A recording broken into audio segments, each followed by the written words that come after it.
हरे कृष्णा।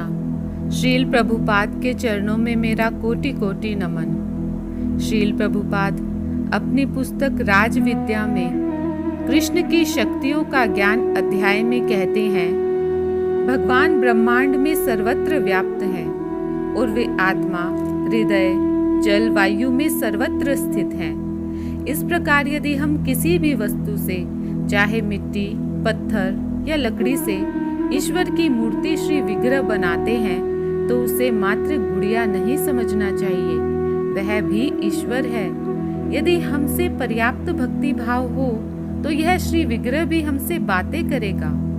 ईश्वर निराकार रूप में सर्वत्र है, मया ततम इदम सर्वम। किंतु यदि हम उनके साकार स्वरूप को किसी वस्तु से बनाएं या अपने भीतर भगवान की छवि उत्पन्न करें तो वे हमारे लिए साक्षात प्रकट हो जाएंगे। शास्त्रों में 8 प्रकार के श्री विग्रहों की संस्तुति की गई है और इनमें से किसी भी एक की पूजा की जा सकती है, क्योंकि भगवान सर्वत्र हैं। इसका विरोध करते हुए कोई पूछ सकता है, भगवान की उपासना उनके मूल आध्यात्मिक रूप के बजाय श्री विग्रह के रूपों में क्यों की जाए?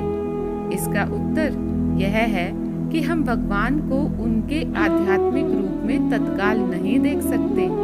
अपने भौतिक चक्षुओं से हम केवल किसी स्थूल पदार्थ को यथा पत्थर सुगमता से देखे जाने के लिए प्रस्तुत करते हैं। इसका परिणाम यह होता है कि यदि हम श्री विग्रह पर एकाग्रता से ध्यान केंद्रित करते हैं और भक्ति तथा प्रेम से भेंट चढ़ाते हैं तो कृष्ण श्री विग्रह के माध्यम से प्रतिभाव व्यक्त करेंगे।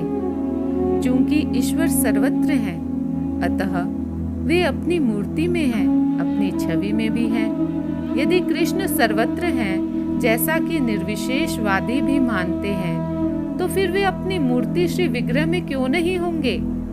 कोई मूर्ति हमारे साथ बोलती है या नहीं, यह तो हमारी भक्ति की मात्रा पर निर्भर करता है। किंतु यदि हम मूर्ति को लकड़ी या पत्थर का टुकड़ा मात्र समझेंगे तो कृष्ण हमारे लिए सदा लकड़ी या पत्थर ही बने रहेंगे। कृष्ण सर्वत्र हैं, किंतु जो जो हमारी आध्यात्मिक चेतना बढ़ती जाती है वे हमें अपने यथार्थ रूप में दिखने लगते हैं।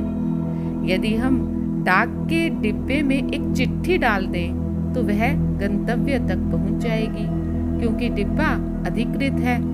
इसी प्रकार यदि हम भगवान की अधिकृत मूर्ति की पूजा करते हैं तो हमारी श्रद्धा का कुछ प्रभाव होगा। यदि हम विविध विधि विधानों का अनुसरण करें, अर्थात हम उसके योग्य बने, तो यह संभव है कि हमें ईश्वर के दर्शन सर्वत्र बने। भक्त के उपस्थित होने पर कृष्ण अपनी सर्वव्यापी शक्तियों से कहीं भी प्रकट हो सकते हैं, किंतु भक्त वहां न हो तो वे वैसा नहीं करते। इसके अनेक उदाहरण मिलते हैं। प्रहलाद महाराज को खंबे में कृष्ण के दर्शन हुए, ऐसे और भी उदाहरण हैं। कृष्ण तो हैं, किंतु उनके दर्शन के लिए हम में पात्रता होनी चाहिए। हरे कृष्णा।